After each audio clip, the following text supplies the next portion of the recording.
Welcome back to healthy kitchen. ఈరోజు నేను చేయబోయే రెసిపీ ఏంటంటే టమాటా ఎండు చేపల చింత చిగురు కర్రీ చేస్తున్నాను. ఇప్పుడు ఎలా చేద్దామో చూద్దాం. ముందుగా బాండీ పెట్టుకొని ఆయిల్ వేసుకున్నాను. ఆయిల్ కాగిన తర్వాత ఇందులో ఆనియన్ ఇలా కట్ చేసుకొని ఆనియన్ వేసుకుంటున్నాను.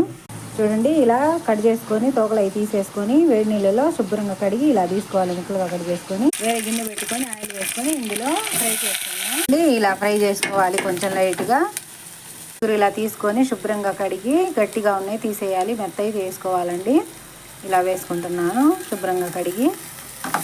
ఫ్రై అయిన తర్వాత 4 టమాటాలు తీసుకొని ఇలా సన్నగా కట్ చేసుకొని వేసుకోవాలి. నేను కల్లుప్పు వేసుకుంటున్నాను, మీరు సాల్ట్ అయినా వేసుకోవచ్చు. తర్వాత పసుపు వేసుకోవాలి, పెట్టేసి మగ్గనిద్దాం. తర్వాత ఎండు చేపలు వేసుకొని కలుపుకోవాలి. 2 స్పూన్ల కారం వేసుకొని కలుపుకోవాలి. మగ్గిన తర్వాత ఇందులో కొంచెం వాటర్ పోసుకోవాలి.